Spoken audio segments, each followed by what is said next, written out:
Welcome to IMAX, the world's most immersive movie experience. Powered by a combination of the most advanced technology, we'll take you from the edge of your seat to the edge of reality.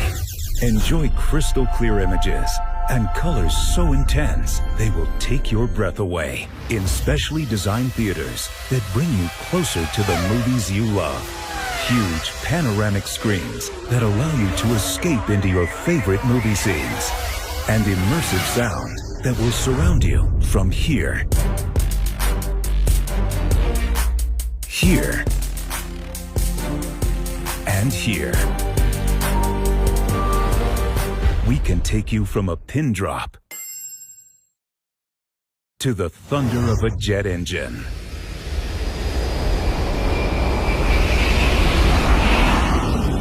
So, sit back and get ready to enjoy an unparalleled movie experience. IMAX. Never compromise.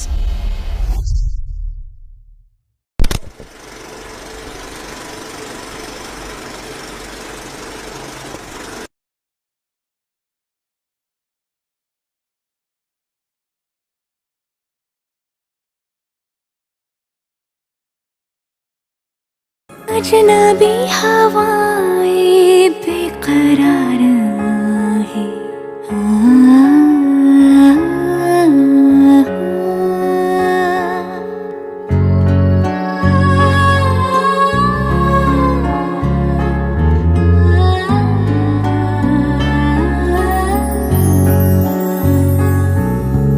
अजनबी हवाएं बेकरार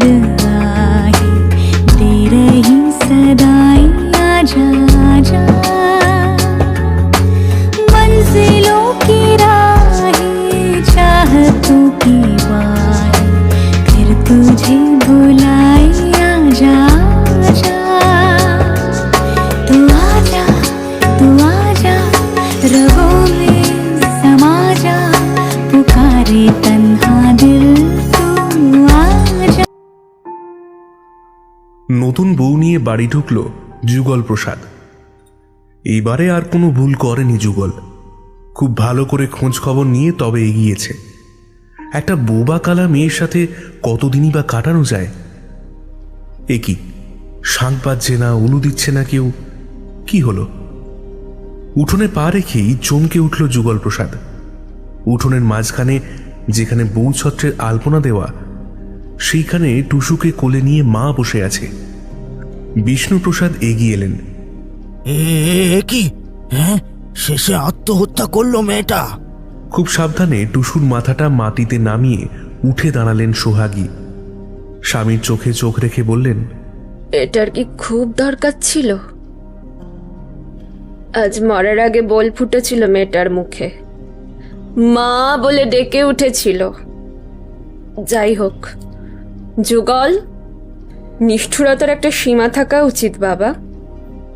মেয়েটা তো সন্তানের মা হতে চলেছিল, তোর বিয়ে করা বউ ছিল। পারলে সম্মানের সাথে বিদায় দিস ওকে। চোখে এক ফোঁটা জল নেই সোহাগীর। আঁচল থেকে চাবির গোছা খুলে নববধূর হাতে দিয়ে বললেন, শক্ত হাতে এই সংসারের হাল ধরে থেকো মা, অন্যায়ের সাথে আপোষ করো নেকো কখনো। এ পাপের সংসার ছেড়ে আমি চলে যাচ্ছি, বাকি জীবনটা গুরুদেবের আশ্রমেই কাটাবো ঠিক করেছি।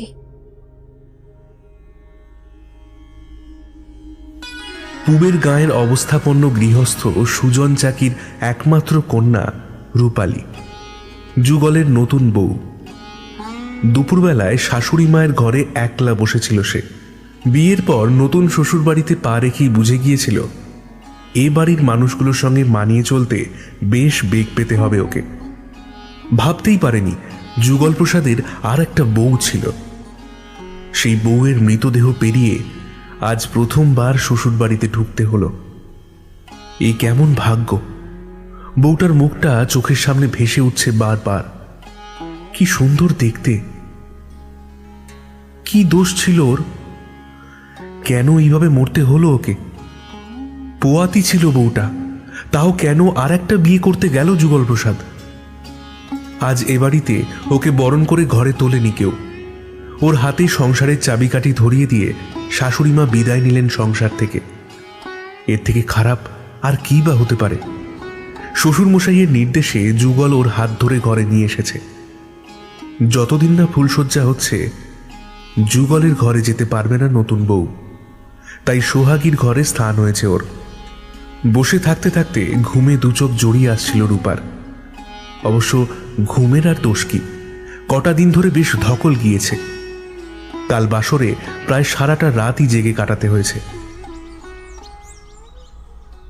ও নতুন বউ, ঘুমোচ্ছ নাকি? চমকে উঠল রূপা। কি গো, ভয় পেলে নাকি? আমি পদ্ম গো, পদ্ম, তোমার স্বামীর দূর সম্পর্কের দিদি হই গো। ও আচ্ছা, কিছু বলবে? চলো নিচে চলো, বেলা পড়ে এলো প্রায়, দুটি মুখে দিতে হবে তো নাকি? সত্যি খুব খিদে পেয়েছিল তার। এত বেলা অবধি না খেয়ে কখনো থাকেনি। পদ্মর পেছন পেছন নেমে এলো।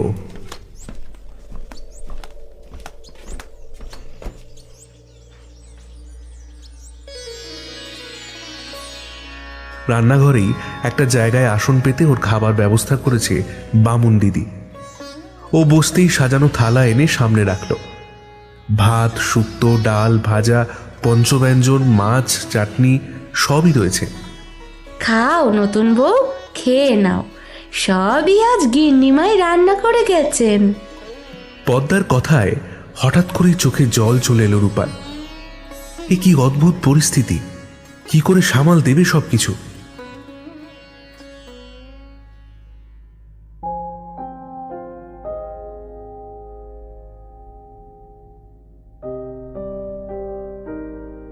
বোবা কালা মেয়েটা বেশ কয়েক বছর আগে এসে পড়েছিল এখানে। আমারই দুঃসম্পর্কের আত্মীয়ের মেয়ে। খুব ছোটবেলায় বাপ মা দুজনকেই হারিয়েছে। আমি আশ্রয় দিয়েছিলাম ওকে। বাড়ির মেয়ের মতোই ছিল আমাদের কাছে। কোথায় না কোথায় যে ঘুরে বেড়াতো কে জানে। কে যে ওর এমন সর্বনাশ করলো কে জানে। নিজের লজ্জা ঢাকতে শেষে জলে ডুবে মরল মেয়েটা। ঠিক এই কথাগুলোই বললেন বিষ্ণুপ্রসাদ। চোখ থেকে 2 ফোঁটা জলও ঝরে পড়ল দারোগা বাবুর সামনে। গম্ভীরাশ্রু চিনতে ভুল হয় না দারোগা গনাই মণ্ডলের। সে যাই হোক, পেট মোটা একটা খাম ওনার পকেটে ঢুকলেই হলো। সব মুশকিল উনি আসান করে দেবেন। হলো তাই। বেশ কয়েকটা টাকা খয়রাত করে আইনটাকে কিনে ফেললেন বিষ্ণুপ্রসাদ। ছেলের বউটাকে বেমালুম আশ্রিতা বলে চালিয়ে দিতে বাঁধল না ওর।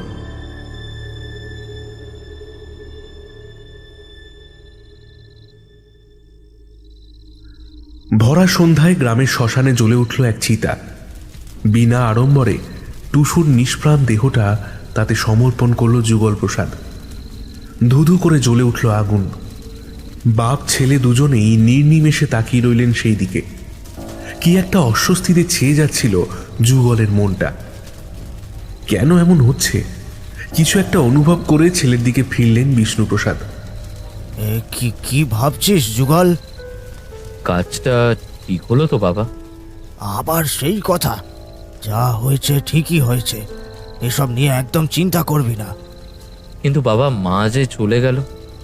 যাবে আর কোথায়? মেয়ে ছেলে তো, এত সুখের ঘর ছেড়ে আশ্রমে গিয়ে থাকবে? তাহলেই হয়েছে আর কি। দুদিন পর ঠিক ফিরে আসবে, দেখিস। বাবা, টুসুর কথা রূপা জানতে চাইলে কি বলবো? শুনলি তো দারোগাকে কি বললাম? সেটাই বলবি। এখন থেকে সবাই সেটাই জানবে। কিন্তু গাঁয়ের অনেকেই তো সত্যিটা জানে। কেউ যদি রূপার কানে তুলে দেয়? কে তুলবে কথা? বিষ্ণু প্রসাদের অন্দরে ঢুকে তারই পুত্রবধূর কান ভাঙানোর সাহস কার আছে? আগুনের আভায় রক্তাভ হয়ে ওঠা বিষ্ণুপ্রসাদের মুখটায় পৈশাচিক হাসি ফুটে উঠল। সেদিকে হাঁ করে তাকিয়ে রইল যুগল। আবার সেই অস্বস্তি বোধ ফিরে আসছে যেন। নদীর বুক থেকে উঠে আসা ঠান্ডা বাতাস বয়ে যাচ্ছে শনশন করে, যেন কারো দীর্ঘশ্বাসের শব্দ। কান্না ভেজা অশ্রুত স্বরে কি যেন বলে যাচ্ছে কেউ, বুঝতে পারছে না যুগল। চিতার আগুন যেন আকাশ ছুঁতে চাইছে এই মুহূর্তে। সেদিকে নির্নিমেষে তাকিয়েছিল যুগল। অসংখ্য অগ্নিবলয়ের গ্রাসে ধীরে ধীরে চলে যাচ্ছে টুসুর অনিন্দ সুন্দর দেহলতা। কেমন যেন করছে মনটা। কেন এমন হচ্ছে যুগলের? তবে কি অপরাধ বোধ? এ কি, এটা কি হচ্ছে? চিতার আগুনটা আচমকাই ছোট হতে হতে নিভে গেল একেবারে। কেউ যেন জল ঢেলে নিভিয়ে দিল। অর্ধদগ্ধ চিতা থেকে উঠে আসা ধোঁয়ার রাশি ধীরে ধীরে পাক খেতে খেতে ওপরে উঠতে লাগলো। ঊর্ধ্বমুখী সেই ধোঁয়ার রাশির মধ্যে জন্ম নিচ্ছে ধোঁয়া দিয়ে গড়া এক মানবী দেহ। ধীরে ধীরে স্পষ্ট হয়ে উঠছে তার হাত, পা, মুখ, মাথা, লম্বা চুলের রাশি। এ যে টুসুমণি, কিন্তু এ কি রূপ তার! চোখ দুটো যেন জ্বলন্ত অঙ্গারের মতো ধকধক করে চলছে। পাথরের মতো দাঁড়িয়ে দেখছেন বিষ্ণুপ্রসাদ ও যুগল প্রসাদ। সহসা অভিশাপ দেওয়ার ভঙ্গিতে ডান হাতের তর্জনী তুলে ধরল সে। জ্বলন্ত দুই চোখ থেকে ঝরে পড়ল অগ্নিস্ফুলিঙ্গ। দুজনের চোখের সামনে ধীরে ধীরে বড় হতে হতে কুয়াশার মতো সমগ্র পৃথিবীতে যেন ছড়িয়ে পড়ল সেই ধূম্র মানবী। পিতা পুত্র দুজনেই নির্বাক। এ কি অদ্ভুত কাণ্ড! সহসা কাঁপতে কাঁপতে মাটিতে বসে পড়লেন বিষ্ণুপ্রসাদ। যুগল, কিছু দেখতে পেলি বাপ? হ্যাঁ বাবা, দেখেছি। ও আমাদের অভিশাপ দিয়ে গেল। মাঘের শীতল রাতে ঠান্ডাটা যেন হাড় কাঁপিয়ে দিচ্ছে। বাবা ও ছেলের সাথে 4 জন শববাহক এসেছিল শ্মশানে। এই দৃশ্য তারা দেখতে না পেলেও কিছু যেন অনুভব করতে পারে। এইসব কি হচ্ছে? ও মশাই, সীতাতে নিভে গেল, এবার কি হবে? নিজেকে সামলে নিয়ে বিষ্ণুপ্রসাদ বলেন, কি আবার হবে? আবার জ্বালানোর ব্যবস্থা কর। কিন্তু কাঠ যে ভিজে। ভিজে মানে? ভিজলো কি করে? এতক্ষণ তো চলছিল ঠিকই। একদিন ধরে মরা পোড়াচ্ছি বাপু, এমন অশৈলী কাণ্ড বাপের জন্মে দেখিনি। অদূরে আরো একটা চিতা জ্বলে উঠেছে তখন। শ্মশান ভূমির আধো অন্ধকারে গুটি কয়েক মাত্র মানুষ একে অপরের গা ঘেঁষাঘেঁষি করে দাঁড়িয়েছিল। মদনার কথায় ভয়ের শিহরণ জেগে উঠল তাদের মনে। ভয় পালাচ্ছিলেন বিষ্ণুপ্রসাদও। এরা যদি ভয় পেয়ে এইখানে ওদের দুজনকে ফেলে রেখে চলে যায়, তার থেকে ওই আধপোড়া মরারই সদ্গতি হোক। নির্দেশ দিলেন বিষ্ণুপ্রসাদ, ভাসিয়ে দে ওকে, ভাসিয়ে দে। যুগল নির্বাক। মোড়ল মশাইয়ের নির্দেশে টুসুর অর্ধদগ্ধ দেহ ভাসিয়ে দেয়া হলো নদীতে। সন্ধ্যার সময় ঠাকুর ঘরে প্রদীপ জ্বলল না আজ। তুলসী তলায় ঠিক ঠিক করছে গাঢ় অন্ধকার। নির্বাক মেয়েটা প্রতিদিন এই সময় সারা বাড়ি ঘুরে ঘুরে ধূপ দ্বীপ দেখাত। ধুনো সুগন্ধি ধোঁয়া ছড়িয়ে দিত প্রতি ঘরে ঘরে। সারা বাড়িটা জুড়ে আজ নিস্তব্ধতা বিরাজ করছে। সোহাগীর ঘরে বসে নতুন বউয়ের চুল বেঁধে দিচ্ছিল পদ্ম। এক ঢাল কোঁকড়ানো চুল রূপার। এই মুহূর্তে বেশ জট পড়ে রয়েছে। চিরুনি দিয়ে জট ছাড়াতে ছাড়াতে পদ্ম বলে, কি সুন্দর চুল গো তোমার নতুন বউ। আমাদের এই কুসুমটির জল হাওয়ায় আরো সুন্দর হয়ে উঠবে দেখো। কোনো উত্তর দেয় না রূপা। ওর মনটা একেবারেই ভালো নেই। বারবার মনে হচ্ছে ওর চলার পথটা সুগম হবে না। শহরে মাসির বাড়িতে থেকে পড়াশোনা করছিল বেশ। কেন যে বাবা এত তাড়াতাড়ি ওর বিয়েটা দিয়ে দিল কে জানে, একদিন সন্ধ্যাবেলায় হঠাৎ এসে বলল, তোর বিয়ে ঠিক করে ফেললাম, চল বাড়ি চল। চমকে উঠেছিল রূপা। বাবা, সামনের মাসে আমার বিয়ে ফাইনাল পরীক্ষা, এখন এটা কিছুতেই সম্ভব নয়। সবই সম্ভব রে মা, অনেক তো পড়াশোনা হয়েছে, আর পড়াশোনা করতে হবে না। এবার বিয়ে করে সংসার ধর্ম পালন কর। সংসার সামলাবে, বাচ্চা পালবে, এটাই তো মেয়েদের ধর্ম। অত পড়ে কি হবে? খুব ভালো ছেলে জানিস তো, পয়সা কড়ি ভালোই আছে, ইহা পেল্লায় বাড়ি, তোকে খুব ভালো রাখবে রে মা। মাসিমণি জিজ্ঞেস করেছিল, বলি ও বোনাই, খুব তো প্রশংসা করছো পাত্রের, খোঁজ খবর নিয়েছো তো ভালো করে? কেমন পরিবার, কোনো বদনাম আছে কি না?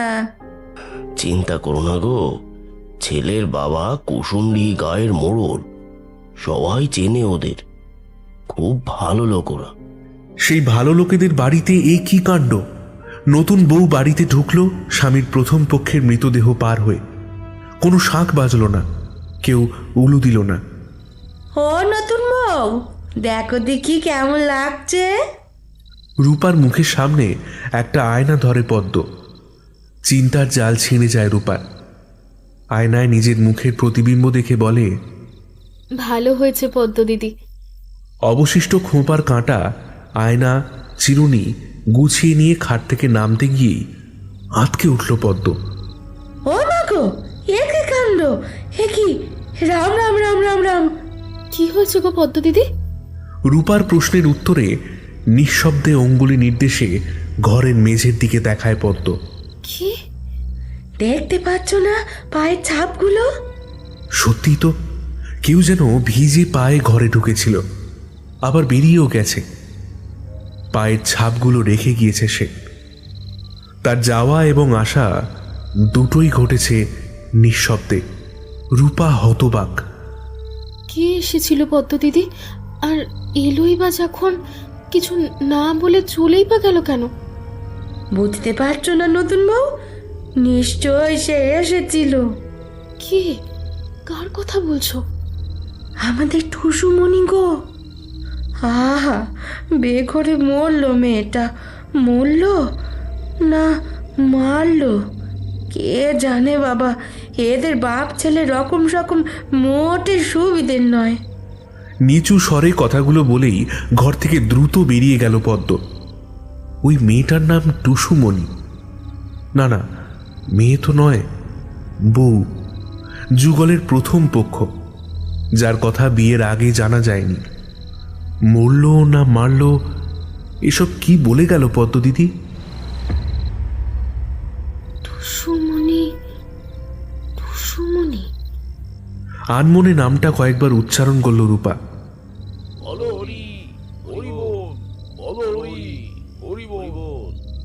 দূর থেকে তখনই ভেসে এলো শব্দটা।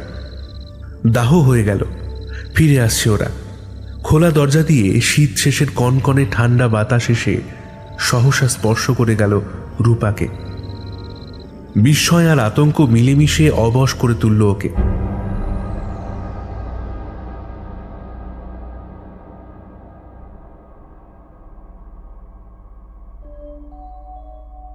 সন্ধ্যার একটু আগে সোহাগী পৌঁছলেন পরমানন্দ আশ্রমে।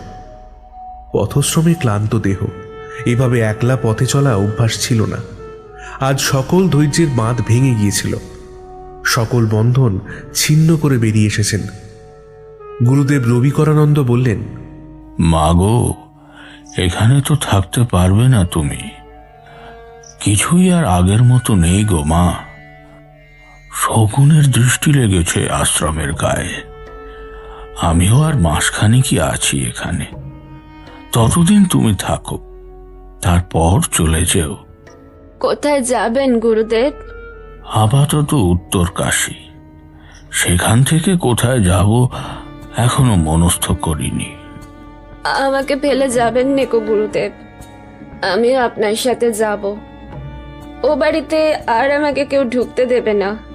এ পথ যে তোমার নয় মা, এ পথ বড়ই দুর্গম, আর সংসারের এখনো প্রয়োজন তোমাকে। তোমার সংসার দুহাত বাড়িয়ে ডাকছে তোমায়। চিন্তা করো না মা, আমি যাব তোমার সঙ্গে। তোমাকে তোমার সংসারে পৌঁছে দিয়ে আমি উত্তর কাশীর দিকে রওনা দেব।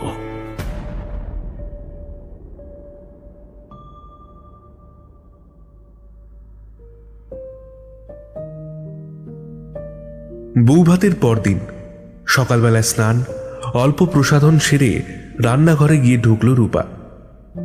ওকে দেখে একটা আসন পেতে দিল বামন দিদি। পদ্ম একপাশে বসে কুটনো কুটছিল। রূপাকে দেখেই হাত থেমে গেল। এ কি, রূপার গলায় টুসুমণির হার! এই হারটা টুসুর খুব প্রিয় ছিল, সব সময় এটা পরে থাকতো মেয়েটা। অবাক হয়ে তাকিয়ে রইল পদ্ম। বামন দিদিরও কেমন যেন হতবম্ব ভাব। রূপা অপ্রস্তুত। কি হলো? আমি কি কিছু ভুল করে ফেললাম? না না নতুন বউ, আসলে আজ তোমাকে বড় সুন্দর দেখাচ্ছে। পদ্মর কথায় মিষ্টি হাসির প্রত্যুত্তর দেয় রূপা। বামন দিদি হঠাৎ প্রশ্ন করে, ও নতুন বউ, ওই হারটা তুমি কোথায় পেলে গো? ওটা তো তোমার গলায় ছিল না। মস্ত বড় চুনির লকেটটা সকালে রোদ লেগে ঝলমল করছে। মুগ্ধ চোখে সেটা দেখতে দেখতে মৃদু হেসে উত্তর দেয় রূপা। ওনার ঠাকুমার স্মৃতি, কাল এটা উনি দিয়েছেন গো আমায়। লজ্জায় রাঙা হয়ে ওঠা রূপার মুখটা এক ঝলক দেখে নিয়ে নিজেদের কাজে ব্যস্ত হয়ে পড়ে দুজনেই। সত্যি কথাটা কেউই বলতে পারে না, সেটা বলা যে অত সহজ নয়। টুসু মারা যাবার পরেও ওই হারটা ওর গলায় ছিল। শেষ যাত্রায় যাবার আগে যুগল খুলে নেয় ওটা। সে কথা নতুন বউকে ওরা বলবে কি করে? দুপুরে ভাত খাওয়ার পর পদ্ম বলে, ও নতুন বউ, ঘাটে যাবে তো? চলো, আমিও যাচ্ছি। বাসন কটা মেজে একেবারে কাপড় কেচে আসবো। তুমিও ভাত খাওয়া কাপড় ধুয়ে কাঁচা কাপড় পরে ঘরে ঢুকবে। এইখানে এটাই নিয়ম গো। রূপা জানে এসব। কলকাতায় ওর মাসি এসব করতো না, তবে মাকে দেখেছে দুপুরে খাওয়ার পাট চুকিয়ে আরেকবার চান করে কাঁচা কাপড় পরে ঘরে আসতো মা। ঝিমঝিম করছে দুপুর, ঘাট একদম ফাঁকা। চারদিকটা ভালো করে দেখে নিয়ে জলে নামলো রূপা। বেশ ঠান্ডা জল। অদূরে জলের মধ্যে কি যেন একটা লাফিয়ে উঠল। তাকে দেখা গেল না চোখে। মাছ হবে হয়তো, এছাড়া আর কি বা হবে? পদ্ম ডাক দেয়, এই অবেলায় বেশি জল ঘেটো না গো, তাড়াতাড়ি দুটো ডুব দিয়ে উঠে আসো। দু হাতে জল কাটিয়ে ঘাটের দিকে ফিরছে রূপা। সেই মাছটা এবার যেন সাঁতার কেটে ওর দিকেই ভেসে আসছে। ওর একদম কাছে এসে আবার ডুব দিল সেটা, যেন খেলা করছে নতুন মানুষটার সাথে। মাছের সাথে খেলার সময় এখন নেই রূপার, কিন্তু মাছও ছাড়তে চাইছে না ওকে। জলের তলা থেকে এবার ভেসে উঠল ওর সামনে। চমকে উঠল রূপা। এটা কি? এটা তো মাছ নয়। জলের তলা থেকে ভেসে উঠেছে অর্ধদগ্ধ একটা হাত। তার মধ্যমায় সাদা পাথর বসানো একটা সোনার আংটি ঝলমল করছে। হাতটা ক্রমশ এগিয়ে আসছে ওর দিকে। বিস্ফারিত দৃষ্টিতে তাকিয়ে থাকে রূপা। সাপের ছোবলের মতো সেই হাত সহসা লাফিয়ে পড়ে রূপার বুকের উপর। চুনির লকেট সমেত হাতটা ধরে মারে টান। হার নিয়ে মুহূর্তের মধ্যে অতলে তলিয়ে যায় সে। পদ্ম দিদি! ঘাটের শেষ ধাপে দাঁড়িয়ে ভিজে কাপড় থেকে জল নিংড়োচ্ছিল পদ্ম। রূপার চিৎকার কানে আসতেই ফিরে তাকায় সে। মেয়েটা কেমন যেন করছে। বিপদ বুঝেই জলে ঝাঁপিয়ে পড়ে পদ্ম। দু হাতে জাপটে ধরে ঘাটের কাছে নিয়ে আসে মেয়েটাকে। ও নতুন বউ, কি হয়েছে? কি দেখলে তুমি? পদ্মকে জড়িয়ে ধরে হাউ হাউ করে কেঁদে ওঠে রূপা। আমার হাতটা, আমার হাতটা। কি? কোথায় তোমার হার? তখনও ঠকঠক করে কাঁপছে রূপার সারা শরীর। কোনো রকমে বলে, একটা কালো হাত পুড়ে গেছে। কথাটা অসম্পূর্ণ রেখেই আবার কেঁদে ওঠে রূপা। যুগল বা বিষ্ণুপ্রসাদ কেউই বিশ্বাস করল না এই গল্প। অত দামি হারটা হারিয়ে আবার নাটক হচ্ছে? কত দাম জানো ওই হারের? আমি মিথ্যে কথা বলছি না, বিশ্বাস করো। ঘটনাটা কারোকেই বিশ্বাস করাতে পারে না রূপা, তবে রূপার একটা কথায় সকলেই চমকে ওঠে। ওই পোড়া হাতটার মাঝের আঙুলে একটা সাদা পাথর বসানো আংটি ঝলমল করছিল। যুগল স্তম্ভিত। ওই আংটি তো টুসুমণির। এ বাড়িতে বউ হয়ে আসার পর মা ওর মুখ দেখে দিয়েছিলেন। ওই চুনির হার আর ওই আংটি, এই দুটো গয়না ছিল ওর খুব পছন্দের। এছাড়া আর কোনো গয়না পরতো না টুসু। বিষ্ণুপ্রসাদও চুপ। শ্মশানে নিজেদের অভিজ্ঞতা আর এই ঘটনা কি ভবিষ্যতের কোনো ঝড়ের ইঙ্গিত দিচ্ছে? সত্যি কি অভিশাপ নেমে এলো?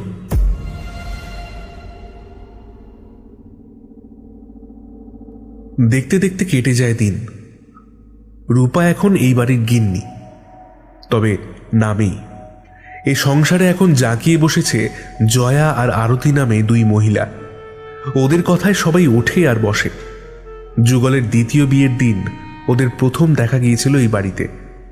টুসু মারা যাওয়ার পরেই কোথায় যেন হারিয়ে গিয়েছিল ওরা। এখন আবার ফিরে এসেছে। সোহাগীর অনুপস্থিতিতে এই সংসারের কর্ত্রী হয়ে বসেছে। রাতে বিষ্ণুপ্রসাদের ঘরেও ডাক পড়ে ওদের। কোনোদিন জয়া, কোনোদিন আরতি। সোহাগীর অভাবটা বড় কর্তাকে বুঝতে দেয় না ওরা, যদিও সবটাই চলে খুব গোপনে। সেদিন সন্ধ্যাবেলায় তুলসীতলায় প্রদীপ দেখিয়ে প্রণাম করছিল রূপা। উঠোনের দরজা ঠেলে ঢুকলেন সোহাগী। প্রণাম করে মুখ তুলেই সোহাগীকে দেখতে পেল রূপা। মা, ফিরলে তবে? এসো এসো, ঘরে এসো। গুরুদেব এসেছেন, ওনার সেবার ব্যবস্থা করতে হবে। কাল ভোরেই উনি চলে যাবেন এখান থেকে। গুরুদেব রবিকরানন্দ নিজে এসেছেন সোহাগীকে পৌঁছে দিতে। তাই বিষ্ণুপ্রসাদ আর কোনো আপত্তি করলেন না। নিজের ঘরে ফিরলেন সোহাগী। পরদিন সকালে রান্নাঘরে গিয়েই টের পেলেন সোহাগী সবকিছু আর আগের মতো নেই। সংসারের যে চাবিকাঠি রূপার হাতে তুলে দিয়েছিলেন উনি, সেই চাবি এখন জয়ার আঁচলে। খুব সহজেই গোটা সংসার নিজের দখলে নিয়ে নিয়েছিল জয়া। এত জোর কিসের ওর? খুব তাড়াতাড়ি জয়ার মুখোমুখি হলেন সোহাগী। দুপুরবেলায় নিজের ঘরে বিশ্রাম নিচ্ছিলেন। জয়া এসে দাঁড়ালো। আমারে ডেকেছিলে নাকি গো গিন্নিমা? হ্যাঁ বাচ্চা, চাবিটা দাও দেখি। না মানে গিন্নিমা, এইটা তো এখন আমার কাছেই থাকে। তোমার কাছে কেন থাকবে? চাবিটা তো আমি বৌমাকে দিয়ে গিয়েছিলাম। আসলে কি জানো তো, বৌমা তো এখন অনেক ছোট, এত বড় দায়িত্ব, তাই আর কি। তা বেশ করেছো বাচ্চা, বেশ করেছো। এখন আমার জিনিস আমাকে ফেরত দাও দেখি। আমি তো আর বৌমার মতো ছোট্ট মেয়েটি নই। অনিচ্ছুক জয়া একরকম বাধ্য হয়ে চাবিটা তুলে দেয় সোহাগীর হাতে। ঘর থেকে চলে যাবার সময় জয়া কি বিভৎস দৃষ্টি নিয়ে তাকিয়েছিল ওর দিকে, খেয়ালও করলেন না সোহাগী। রাতের সব রান্না আজ সোহাগী করলেন। সাহায্য করতে পদ্ম আর বামন দিদি এসেছিল। অনেক রকম রান্না হয়েছে আজ। সবাইকে একসাথে বসিয়ে নিজেই পরিবেশন করলেন সোহাগী। যুগল বিষ্ণুপ্রসাদ দুজনেই খুশি, সেই আগের পরিবেশ। বিষ্ণুপ্রসাদকে ক্ষমা করতে পারেননি সোহাগী, পারবেনও না কোনোদিন। তবু ফিরতে যখন হলোই মানিয়ে নিয়ে তো থাকতেই হবে। এই বয়সে আর যাবেনই বা কোথায়? তাই রাতে আবার স্বামীর ঘরের দরজায় এসে দাঁড়ালেন। দরজা ভেতর থেকে বন্ধ। বেশ কয়েকবার ডাকার পর খুলে গেল দরজা। সোহাগীর সামনে দরজা আগলে দাঁড়িয়ে আছে আরতি। বিস্মিত সোহাগী, ভেতরে ভেতরে এই চলছে? এতটা নিচে নেমেছেন বিষ্ণুপ্রসাদ? আরতিকে সরিয়ে ঘরে ঢুকলেন সোহাগী। মুখে কিছু বলতে রুচিতে বাঁধল ওর। বাধা দিল আরতি। কর্তাবাবু ঘুমোচ্ছেন, ডাকবেন না ওকে, আপনি বরং সকালে আসুন। জ্বলন্ত দৃষ্টিতে আরতির দিকে তাকালেন সোহাগী। তুমি এখানে কি করছো? আরতি চুপ। সোহাগী আবার বললেন, আমার ঘরে আমি কখন আসব সে কি তুমি আমাকে বলে দেবে কো? বেগতিক বুঝে ধর্মর করে উঠে বসলেন বিষ্ণুপ্রসাদ। ও, তুমি এসে পড়েছো। এই আরতি, যা নিচে যা এখন, আমার এখন আর কিছু লাগবে না।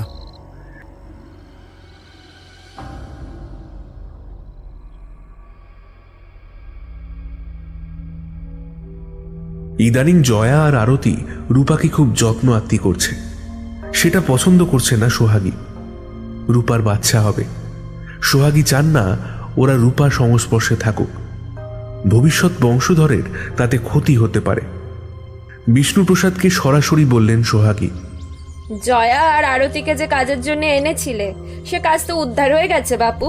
তাহলে এখনো ওরা এখানে কি করছে শুনি? দুপুরবেলায় খেতে বসেছিলেন বিষ্ণুপ্রসাদ। সোহাগীর কথাগুলো শুনে ভয়ানক চমকে উঠলেন।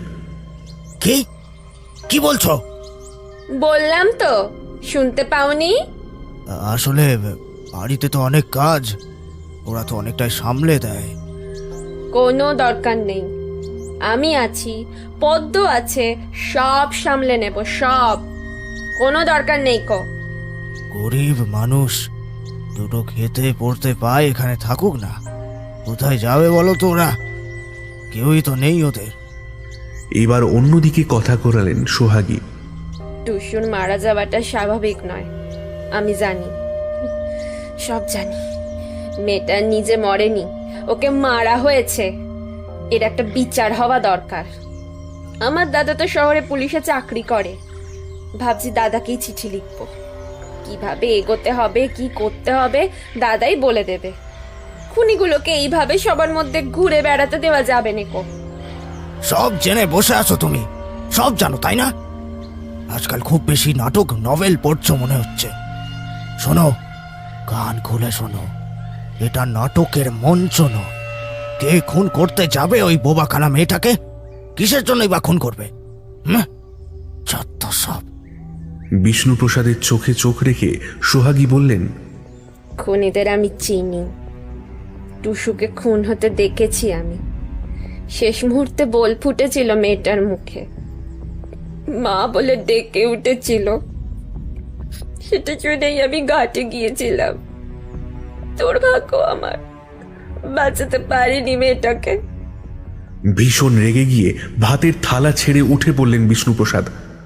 উনি না খেলে সোহাগীও খাবেন না, ভালো করে জানেন তিনি। বউকে জব্দ করার এর থেকে ভালো উপায় আর কি আছে? কথাগুলো আরতির থেকে শুনেই ভুরু কুঁচকে উঠল জয়ার।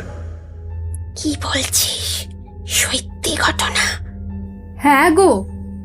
তাহলে তো মুশকিল রে। তুই জানলি কি করে? দরজার আড়ালে আমি লুকিয়েছিলাম তো, গিন্নিমা আমাদের সন্দেহ করছে। কর্তা বাবু কি বললে? রাগ করে না খেয়ে উঠে পড়ল। এর একটা বিহিত করা দরকার। কর্তা বাবুর সাথে কথা বলতে হবে। আমরা যা করেছি ওনার কথাই করেছি। এখন আমাদের ধৈরে পুলিশের হাতে তুলে দিলে চলবে কেন? আচমকা কোথায় যেন হারিয়ে গেলেন সোহাগী। সেদিন দুপুরে সোহাগীর ওপরে রাগ করে ভাতের থালা ফেলে উঠে গিয়েছিলেন বিষ্ণুপ্রসাদ। স্বামী খাননি বলে সোহাগীও না খেয়ে ঘরে গিয়ে খিল দিয়েছিলেন। তারপর রাতের দিকে রান্নাঘরে এসেছিলেন একবার, কিছুক্ষণ থেকে আবার ঘরে গিয়ে শুয়ে পড়েছিলেন। সেদিন রাতেও কিছু খাননি সোহাগী। বিষ্ণুপ্রসাদ রাতের খাওয়া সেরে ঘরে চলে গেলে জয়া এক বাটি দুধ নিয়ে দিতে গিয়েছিল। দুধটুকু খেয়েছিলেন সোহাগী।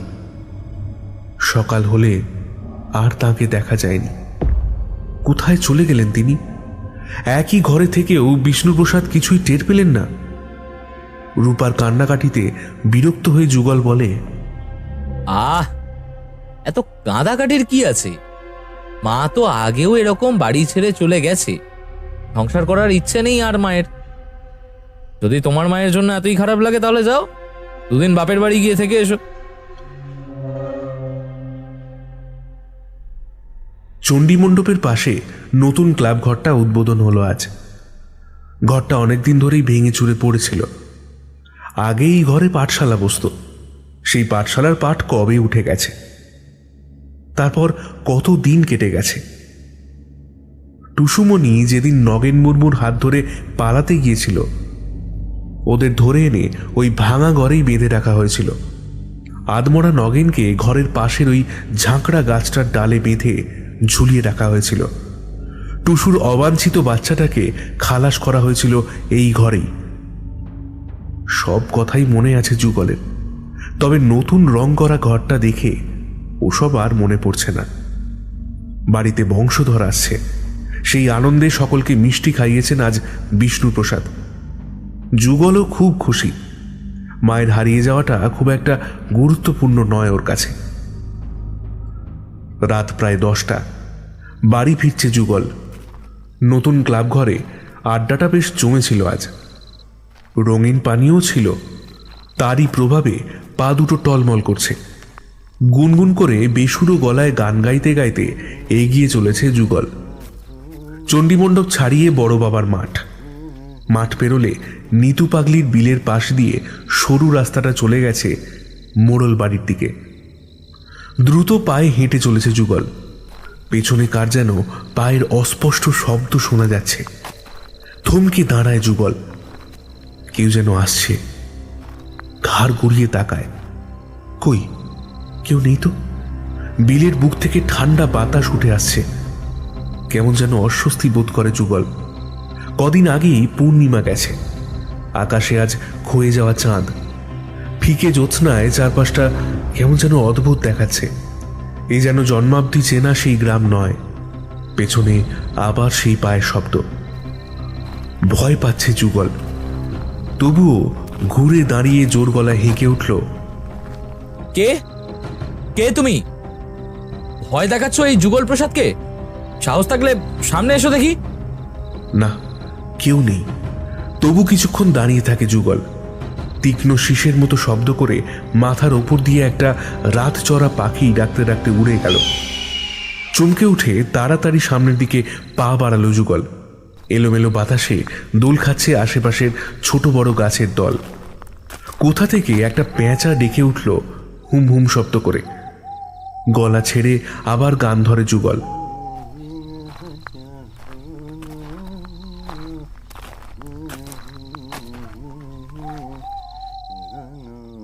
ভয় কাটাতে মোক্ষম দাওয়াই বটে। এখনো বেশ খানিকটা রাস্তা। গান গাইতে গাইতেই চলতে থাকে যুগল। চলায় আবার বাধা পড়ে। পেছন থেকে কে যেন পাঞ্জাবির ঘাড়ের কাছটা টেনে ধরেছে। শিরদাঁড়া বেয়ে হিমস্রোত নামতে থাকে যুগলের। এ কি, গলা দিয়ে শব্দ বেরোচ্ছে না কেন? কপালে বিন্দু বিন্দু ঘাম জমে উঠেছে। জোর করে সাহস সঞ্চয় করে পেছনে ফেরে যুগল। ওহ, মরা গাছের ডাল একটা। ঝুপসি মতো একটা গাছ থেকে ঝুলছে নিচের দিকে। সেটাই আটকেছে পাঞ্জাবির সাথে। আবার চলতে শুরু করে যুগল। নিতু পাগলির বিলটা বেশ অনেকটা বড়। এটা পেরিয়ে আর একটুখানি এগোলেই মোড়ল বাড়ি। জোরে পা চালায় যুগল। পেছনে আবার পায়ের শব্দ হচ্ছে। ভয়ে ভয়ে ঘাড় ঘোরায় যুগল।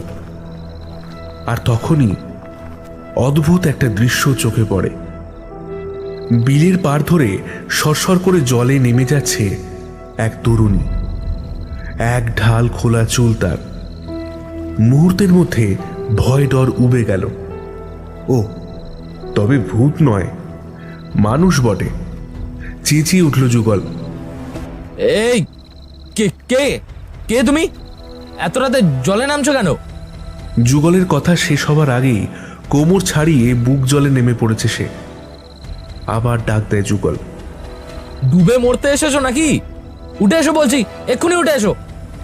ডাক শুনে এবার জলের মধ্যেই ঘুরে দাঁড়ালো সে। চুলের রাশি মুখের ওপর পড়ায় মুখ দেখা যাচ্ছে না। শুধু ঢেউয়ের দোলায় মৃদু দোল খাচ্ছে সেই নারী দেহ। চাঁদের আলোয় স্পষ্ট হয়ে উঠেছে তার উদ্ভিন্ন যৌবন। চোখের সামনে এমন এক যুবতী শরীর। লোভে চকচক করে ওঠে যুগলের চোখ দুটো। কি হলো? উঠে এসো। আচ্ছা, আমি নামছি, দাঁড়াও। এই বলে জলের দিকে দুপা এগিয়ে যায় যুগল। ঠিক সেই মুহূর্তে মুখের ওপর থেকে ভিজে চুল সরিয়ে পূর্ণ দৃষ্টিতে তাকায় সে। কি বিভৎস আধপোড়া একটা মুখ। কোটর থেকে ঠেলে বেরিয়ে এসেছে চোখ দুটো, ভয়াবহ দৃষ্টি সেই চোখে। দু হাতে জল কেটে যুগলের দিকে এগিয়ে আসছে সে। পাথরের মতো দাঁড়িয়ে থাকে যুগল, চাঁদের আলোয় যেন নরকের আগুন ঝরে পড়ছে। গলে যাচ্ছে রাত। উফ, চাঁদের আলোয় এত উত্তাপ! আচমকা ঘেউ ঘেউ করে কটা কুকুর ডেকে উঠতে দেহে সার ফিরে আসে যুগলের। মুহূর্তে মিলিয়ে যায় বিভৎস সেই মূর্তি। ঊর্ধ্বশ্বাসে দৌড়তে শুরু করে যুগল। পেছনে শোনা যায় প্রেতিনীর অট্টহাসি।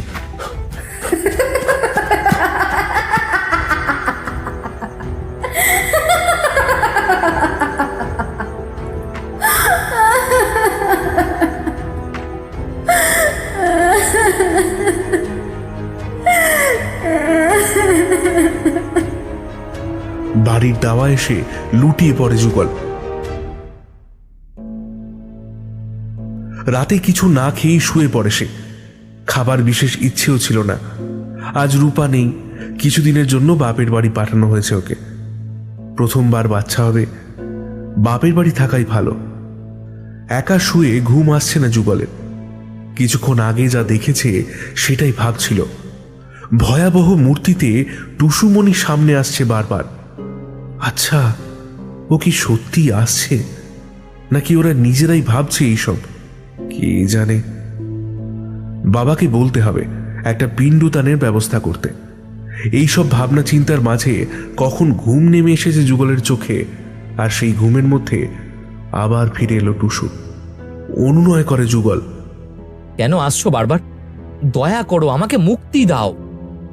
অন্ধকারে টুসুর ঠোঁট নড়া দেখতে পায় যুগল। কানে ভেসে আসে কথা, আগে বললেই হতো, চলেই যেতাম। কিন্তু তোমরা বাবা ছেলে মিলে কি দুষ্টুমি না করলে আমার সাথে। খুব কষ্ট দিয়েছো কিন্তু আমাকে তোমরা। অন্ধকারে যুগলের সাথে কথা বলতে থাকে টুসু।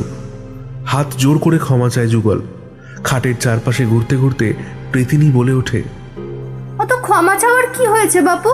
এই দেখো তোমার ছেলেকে এনেছি, একটু আদর করে দাও না ওকে। যুগলের বুকের ওপরে খুব যত্ন করে কিছু একটা রেখে দেয় টুসু। কি এটা? কাঁপতে কাঁপতে উঠে বসে যুগল। বুক থেকে খসে পড়ে একটা অপরিণত ভ্রূণ। পচা মাংসের গন্ধে ভরে ওঠে ঘরটা। চিৎকার করে ওঠে যুগল। বাড়ি শুদ্ধ সকলের ঘুম ভেঙে যায় যুগলের চিৎকারে। ভয় পেয়েছে সে, কিন্তু কেন? কিসের ভয়? পরদিনই রূপাকে আনতে লোক যায় পুবের গায়ে। ছেলের কাছে রাতের ঘটনা শুনেছেন বিষ্ণুপ্রসাদ, আর তারপরই এই সিদ্ধান্ত। বাপের বাড়িতে থাকা আর হলো না রূপার, ফিরে আসতে হলো। রাতে যুগলকে প্রশ্ন করে রূপা, তুমি নাকি ভয় পাচ্ছ একা থাকতে? কিসের এত ভয় তোমার? ভয় কেন? ভয় পাবো কেন? আসলে তোমাকে ছেড়ে থাকতে ইচ্ছে করছিল না, তাই এই ভয়ের নাটকটা।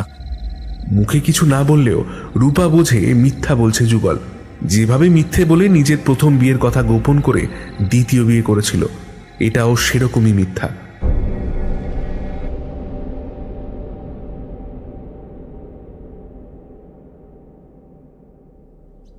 গ্রীষ্মের দুপুর, গরমটা একটু যেন বেশিই লাগছে। সোহাগীর ঘরের বিছানায় শুয়েছিল রূপা। সোহাগীর জন্য খুব মন কেমন করছিল ওর। না বলে কোথায় যে গেলেন মা কে জানে। এইখানেই দুপুরে শুয়ে থাকতেন তো। এখনো গায়ের গন্ধটা লেগে রয়েছে যেন। শুয়ে শুয়ে বিছানায় আলতো করে হাত বোলাচ্ছিল রূপা। হঠাৎ হাতে শক্ত মতো কিছু যেন লাগলো। জায়গাটা একটু উঁচু হয়ে রয়েছে মনে হচ্ছে। তাড়াতাড়ি উঠে চাদর তোষক সরাতেই পাওয়া গেল একটা খাতা, শক্ত পিচবোর্ড দিয়ে বাঁধানো। রূপা অবাক। কার খাতা? পাতা উল্টে দেখতে থাকে রূপা। বিস্ময়ে চরমে উঠতে থাকে। এ তো মায়ের খাতা। মা লেখাপড়া জানতেন, কিন্তু এসব কি লিখেছেন মা? তাড়াতাড়ি দরজায় খিল তুলে দিয়ে আবার খাতাটা নিয়ে বসে রূপা। দম বন্ধ করে পড়তে থাকে। টুসুর ভালোবাসা অন্য কেউ। যুগলের ওকে পছন্দ হয়েছিল, জোর করে বিয়ে করেছিল ওকে। টুসুর গর্ভে তখন ওর প্রেমিকের সন্তান। নিজের সন্তান এবং সম্মান বাঁচাতে বিয়ের পর প্রেমিকের হাত ধরে পালানোর চেষ্টা করে টুসু। পরিণামে পেতে হয় নিদারুণ শাস্তি। গ্রামের চণ্ডী মণ্ডপে বসে বিচার সভা। টুসুকে বেঁধে রেখে ওর সামনেই ওর প্রেমিকের ওপর চলে অত্যাচার। ছেলেটি মারা যায়। টুসুর গর্ভের সন্তানকেও জন্মানোর আগেই হত্যা করা হয়। তারপর থেকেই মেয়েটা মুক ও বধির হয়ে যায়। যত দিন পেরেছে ওকে নির্বিচারে ভোগ করেছে যুগল, তারপর ছুঁড়ে ফেলে দিয়েছে। এরপর আর একটা বিয়ের বাসনা জাগে যুগলের। কিন্তু টুসু থাকতে আর এক বউ আসবে কি করে? হোক না ও অন্তঃসত্ত্বা। ওর সন্তান যদি ওরই মতো বোবাকালা হয়, বিষ্ণুপ্রসাদের বংশরক্ষাই বা হবে কি করে? তাই মৃত্যুর খাড়া নেমে আসে টুসুর ওপর। শিউরে ওঠে রূপা। এ বাড়িতে প্রথম দিন ঢুকেই টুসুর পরিচয় পেয়ে গিয়েছিল রূপা। কোনো অভিযোগ করেনি তখন। নতুন বউয়ের কি এসব সাজে? তবে পরে আন্দাজ করেছিল আত্মহত্যা নয়, খুন হয়েছিল টুসু। তখনও কিছু বলতে পারেনি যুগলকে। কথাটা সত্যি নাও হতে পারে, কিন্তু মা যা লিখে গেছেন, তারপর আবার খাতাটা খুলে পড়তে থাকে রূপা। এ কি, এসব কি লিখেছেন মা? নিজের মৃত্যুর আশঙ্কা করছিলেন উনি? যেদিন মা হারিয়ে গিয়েছিলেন এ লেখা তো ঠিক তার আগের দিনের। তাহলে কি মাকেও?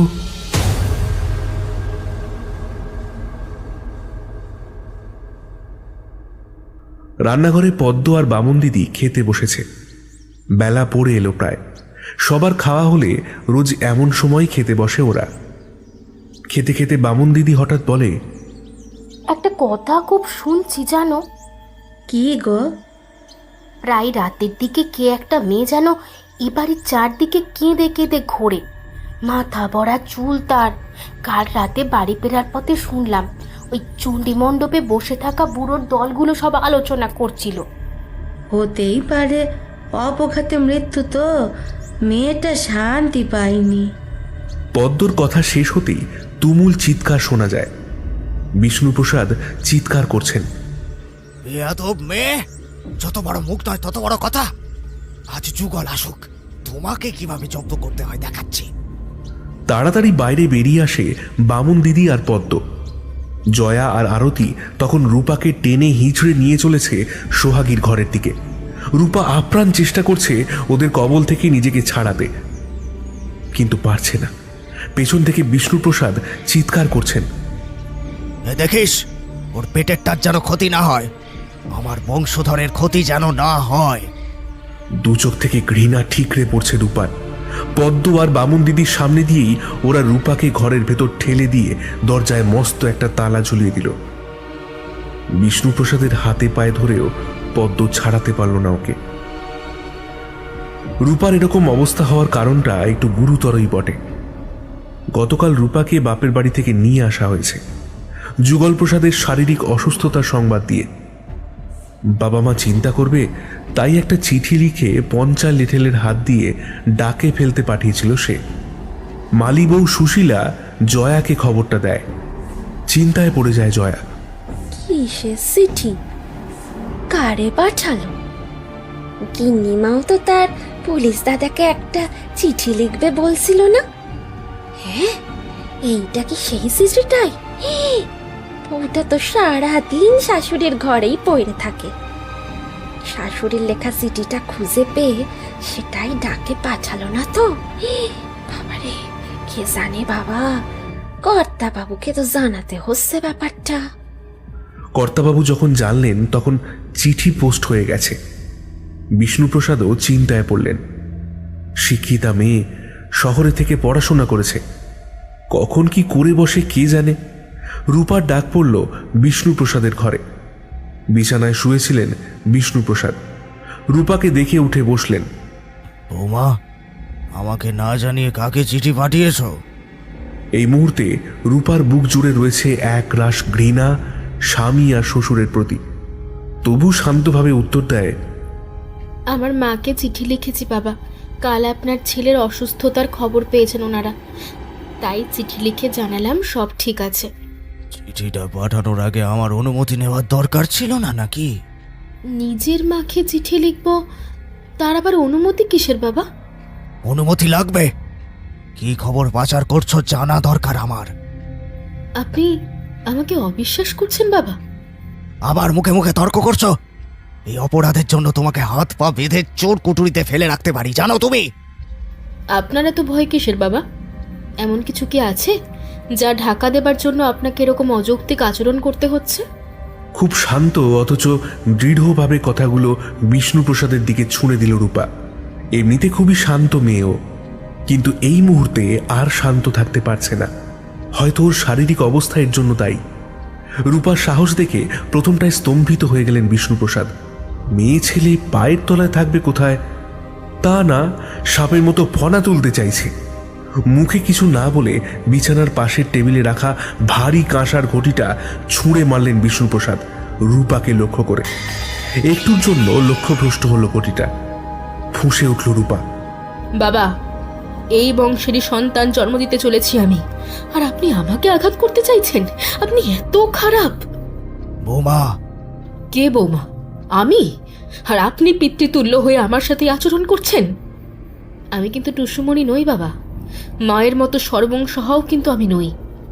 ওদের সঙ্গে কি হয়েছে আমি সব জানি। আপনাদের কুকীর্তি না আমি সবাইকে বলে দেব। বোকা মেয়েটা টেরই পায়নি জয়া আর আরতি এতক্ষণ ওর পেছনেই দাঁড়িয়েছিল।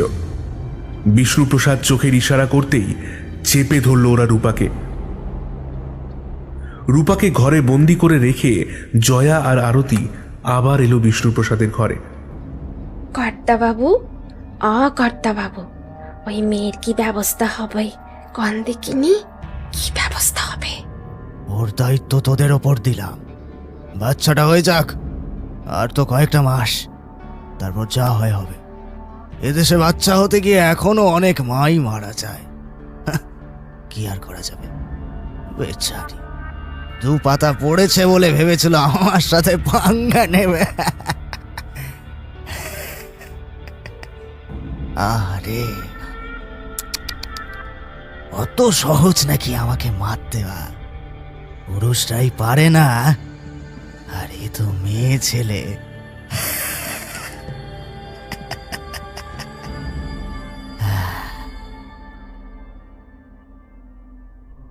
খাটের পায়ার সাথে হাত পাগুলো আষ্টে পৃষ্ঠে বেঁধে রাখা হয়েছে। একটু নড়ে বসারও ক্ষমতা নেই ওর। খুব কষ্ট হচ্ছিল রূপার। এসব যে কি হয়ে গেল, কয়েক ঘন্টা আগেও এমন কিছু মাথাতেও আসেনি ওর। যুগলের বাবার এমন আচরণের কারণ তো পরিষ্কার বোঝা যাচ্ছে। দুটো খুন চাপা দেওয়ার চেষ্টা। উনি এবং ওনার 2 সহযোগী জয়া আর আরতি। আর যুগল সবটা জেনেও সাপোর্ট করে গেছে খুনিদের। এমন মানুষেরা সমাজের বুকে নিশ্চিন্তে ঘুরছে, ফিরছে, খাচ্ছে, ঘুমোচ্ছে। এরা কি শাস্তি পাবে না? হে ভগবান! দেখতে দেখতে বিকেল পেরিয়ে সন্ধ্যা হলো। সন্ধ্যা পেরিয়ে রাত। ঘরে আলো জ্বালিয়ে দিতে কেউ এলো না। দেখতে দেখতে অন্ধকারে ঢেকে গেল সারা ঘর। খিদে তেষ্টায় ওষ্ঠাগত প্রাণ। তবু দাঁতে দাঁত চেপে পড়ে থাকে রূপা। যুগল ফিরলে আর এক প্রস্থ নির্যাতন সহ্য করতে হবে তো। নিজেকে প্রস্তুত রাখাই ভালো। আজ কেউ ওকে খেতে ডাকলো না, কেউ খাবার পৌঁছতেও এলো না। একটা সময় গলার আওয়াজে টের পেল রূপা যুগল ফিরেছে। আড্ডা দিয়ে ফিরলেন বাবু। সারাদিন পড়ে পড়ে ঘুম, আর সন্ধে হলে আড্ডা, এই তো কাজ। বিয়ের আগে বাবা বলেছিল পাত্র নাকি ব্যবসায়ী। পারিবারিক ব্যবসা আছে ওদের। আছে তো, চোলাইয়ের ব্যবসা, বেআইনি পথে। তবে সেদিকটা এখনো বিষ্ণুপ্রসাদই সামলান। যুগল আর কি করে? কিছুই না। তবু টাকা করি এদের ভালোই আছে। কিন্তু সেসবের উৎস জানে না রূপা। মদ খেয়ে এসে হল্লা করছে যুগল। অসম্ভব চিৎকার করছে সে। আওয়াজটা শোনা গেলেও স্পষ্ট করে কিছু বুঝতে পারছে না রূপা। তবে কি সবকিছু শুনেছেও? তাহলে কি আজকের রাতটাই ওর জীবনের শেষ রাত?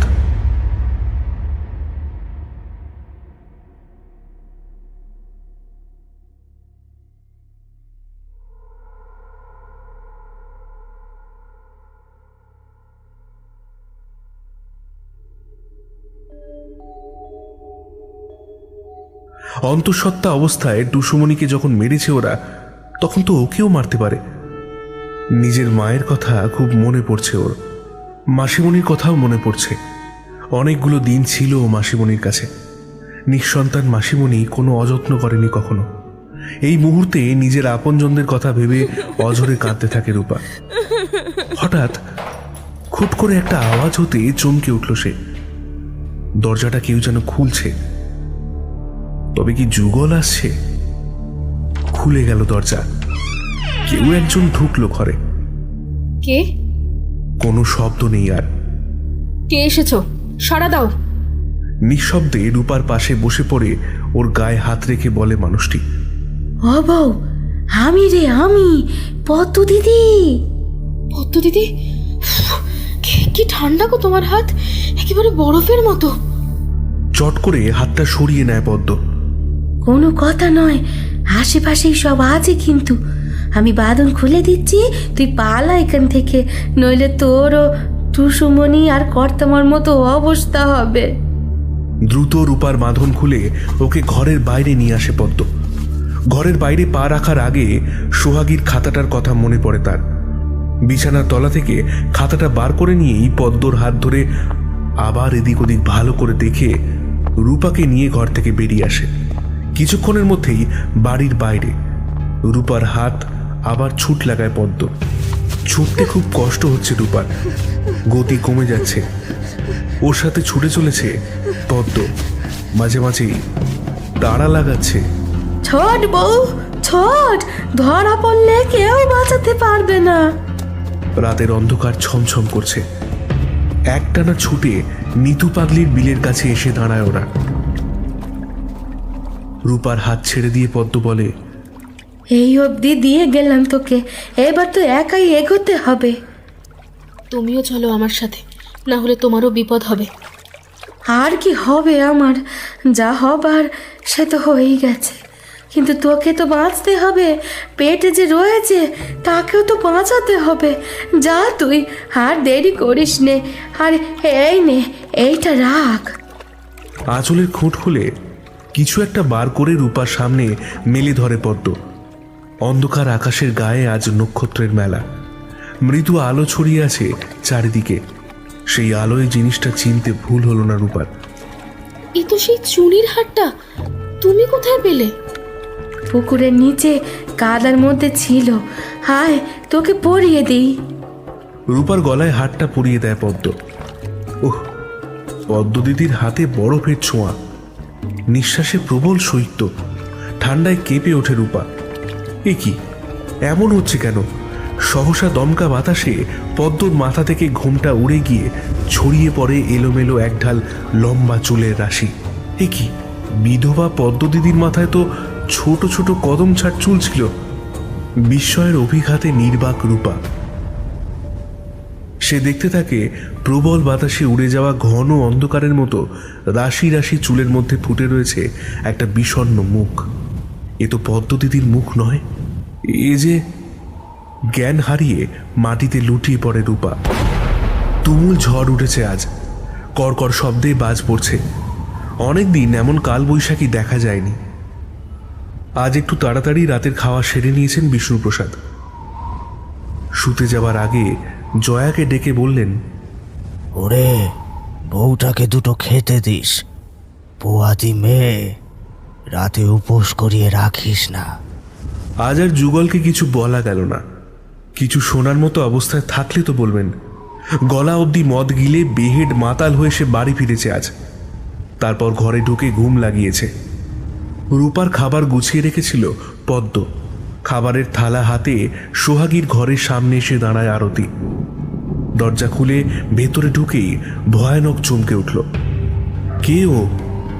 কে বসে আছে ওটা? দরজার বাইরে থেকে ক্ষীণ এক ফালি আলো এসে পড়েছে ঘরের মেঝেতে। আবছা অন্ধকারে দেখা যাচ্ছে খাটের পায়ের কাছে হাঁটু মুড়ে বসে রয়েছে ঈষৎ পৃথুলা এক নারী মূর্তি। রূপা তো এমন নয়। কে? কে? ধীরে ধীরে মুখ তুলে তাকায় আরতির দিকে সে। নিঃশব্দ হাসিতে কেঁপে কেঁপে উঠছে তার দেহ। সে হাসি মানবীর নয়, সে হাসি পিশাচির। কর্তামা, গলা দিয়ে স্বর বেরোচ্ছে না আরতির। ধীরে ধীরে মাটি ছেড়ে উঠে দাঁড়ালো সেই প্রেত মূর্তি। পিছু হটতে হটতে দরজার বাইরে এসে দাঁড়ালো আরতি। কড়কড় শব্দে বাজ পড়ল কোথাও, সাথে সাথেই নিভে গেল সমস্ত আলো। একরাশ অন্ধকারে দিশাহারা হয়ে ছুট লাগালো আরতি। দরজার বাইরে একটু দূরেই দাঁড়িয়েছিল জয়া। ওর সামনে দিয়েই ছুটে চলে গেল আরতি। কিছু যেন তাড়া করেছে ওকে। কি সেটা? তরতর করে সিঁড়ি দিয়ে ওপরে উঠে যাচ্ছে আরতি। কোথায় যাচ্ছে ও? কি এক অজানা বিভীষিকায় কেঁপে উঠল জয়া। সারা শরীর ওর পাথরের মতো ভারী হয়ে উঠেছে। দোতলায় নিজের ঘরে বসেছিলেন বিষ্ণুপ্রসাদ। কালবৈশাখীর তাণ্ডব আগে অনেক দেখেছেন, কিন্তু আজকের মতো এমনটা দেখেননি। পৃথিবী যেন রসাতলে যেতে বসেছে আজ। ঘন অন্ধকারে কিছু দেখা যাচ্ছে না। কি হলো এদের? আলো নিয়ে কেউ এলো না তো এখনো। অন্ধকারে বসে থাকতে থাকতে হঠাৎ মনে হলো কেউ যেন দৌড়ে আসছে এদিকেই। কি হলো? ভাবতে ভাবতেই ওর ঘরের সামনে দিয়ে কে যেন দৌড়ে চলে গেল। আরতি না? কোথায় যাচ্ছে ওই ঝড় বৃষ্টির মধ্যে? ওদিকে তো ন্যাড়া ছাদ। বালিশের পাশ থেকে টর্চ লাইটটা নিয়ে তাড়াতাড়ি খাট থেকে নামলেন বিষ্ণুপ্রসাদ। ঘর থেকে বেরিয়ে টর্চটা জ্বাললেন। ব্যাটারি ফুরিয়ে আসা টর্চের মৃদু আলোয় দেখা গেল সামনের লম্বা করিডোরটা দিয়ে দৌড়ে চলেছে আরতি। আর ওর পেছন পেছন তাড়া করে চলেছে ও কে? জমাট বাঁধা অন্ধকারের মতো ঈষৎ পৃথুলা এক নারী দেহ। আটকে উঠলেন বিষ্ণুপ্রসাদ।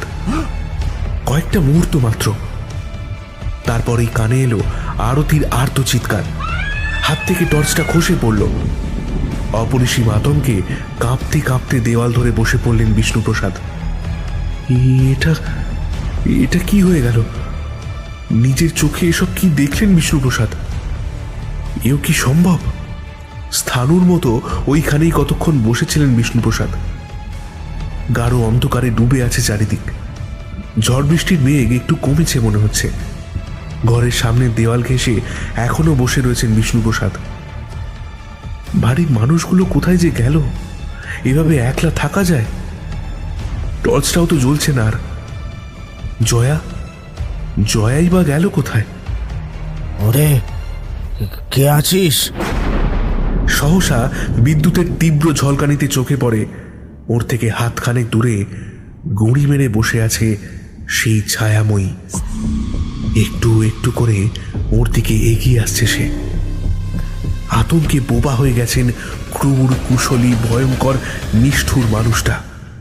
ধীরে ধীরে সেই ছায়ামূর্তি ওর কোলের উপর উঠে বসে জড়িয়ে ধরে গলা। সেই মরণ আলিঙ্গনে ধরা দেন বিষ্ণুপ্রসাদ।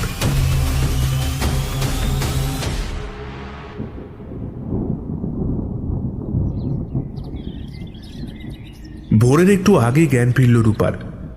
ঘরটা চেনা চেনা লাগে যে। আরে, পাশে ওই তো মা বসে রয়েছে।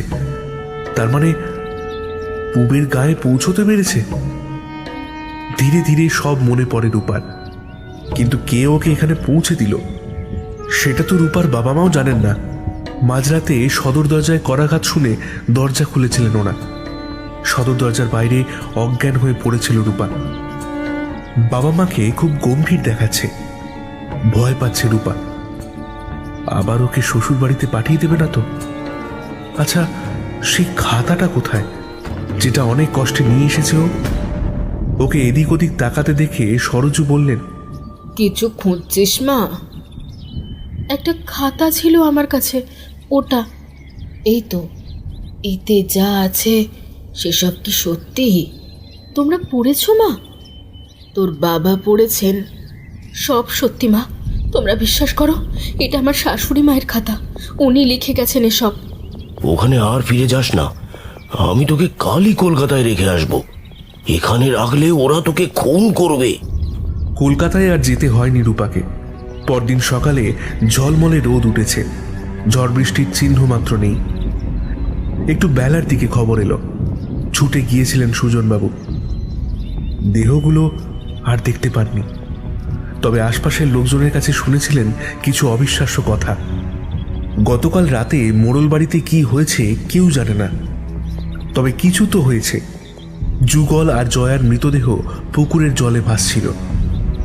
আরতিকে পাওয়া যায় বাড়ির পেছনে পাতকুয়োর পাড়ে। ছাদ থেকে পড়ে ঘাড় ভেঙে গিয়েছে, আর বিষ্ণুপ্রসাদ পড়েছিলেন নিজের ঘরের সামনে। ঘাটটা কেউ মুচড়ে ঘুরিয়ে দিয়েছে। রোজকার মতো সকালে দুজন পড়শি গিন্নি মোড়ল বাড়ির পুকুরে চান করতে গিয়েছিল। ওরাই যুগল আর জয়ার মৃতদেহ আবিষ্কার করে। বাড়ির ভেতরে পদ্মকে অজ্ঞান অবস্থায় পাওয়া যায়। পুলিশ এসে বডিগুলো নিয়ে গেছে। পুলিশ পদ্মকেও নিয়ে গিয়েছিল জিজ্ঞাসাবাদের জন্য, পরে পদ্মকে ছেড়ে দেয়। নিজের সে রাতের অভিজ্ঞতার কথা গ্রামের মানুষদের বলেছিল পদ্ম। সেই রাতে আমাকে কাল ঘুমে পেয়েছিল গো। খুব ভয়ের একটা স্বপ্ন দেখে মাঝরাতে হঠাৎ ঘুমটা ভেঙে যায় আমার। তখন ঝড় বৃষ্টি থেমে গিয়ে আকাশে আধখানা চাঁদ উঠেছে। কারেন্ট তখনও আসেনি। জানলা দরজার ফাঁক ফোকর গলে মৃদু চাঁদের আলো এসে পড়েছে সামনের দালানে। হাফচা আলোয় সব কিছু অস্পষ্ট দেখাচ্ছে। গলাটা শুকিয়ে গেছিল। একটু জল খাবো বলে ঘর থেকে বেরিয়ে রান্নাঘরের দিকে যাচ্ছিলুম। হঠাৎ দেখি ওপর থেকে যুগল ভাই নেমে আসছে। আমার সামনে দিয়েই দরজা খুলে বাইরে বেরিয়ে গেল যুগল ভাই। আমি ডাক দিলেম, শুনতে পেল না। কেমন যেন ঘোরের মধ্যে ছিল ছেলেটা। ওর পেছন পেছন ডাকতে ডাকতে পুকুর পাড়ে পৌঁছে দেখি ওই রাতে জয়া ডুব দিচ্ছে পুকুরে। যুগল ভাইও পুকুরে নামছে দেখে আমি ছুটে যাই ভেতরে কর্তাবাবুকে খবর দিতে। ওপরে উঠে দেখি, আর বলতে পারছি না গো, আর বলতে পারছি না।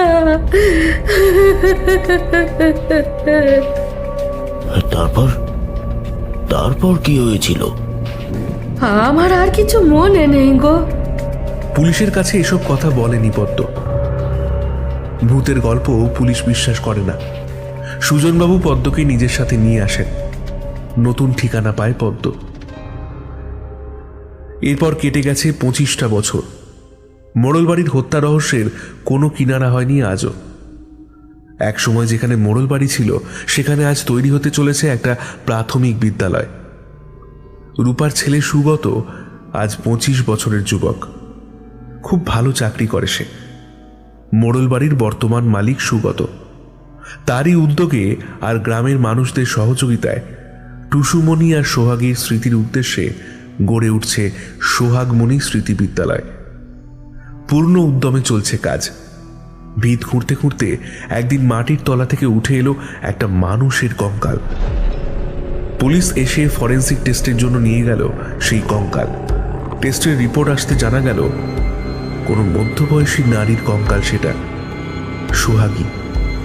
হ্যাঁ, তাই সেদিন একটা অপরাধ চাপা দিতে আরও একটা অপরাধ করেছিলেন বিষ্ণুপ্রসাদ। তার প্রমাণ আজ পাওয়া গেল। পুলিশের কাজ মিটিয়ে সমস্ত নিয়ম মেনে পূর্ণ মর্যাদায় সোহাগীর অন্ত্যেষ্টি সম্পন্ন করল রূপা। এরপর আর কিছু নেই, আছে শুধু দিন গোনা। কবে সোহাগমণি স্মৃতি বিদ্যালয়ের কাজ শেষ হবে, শান্তি পাবে সোহাগী আর টুসুমণির আত্মা।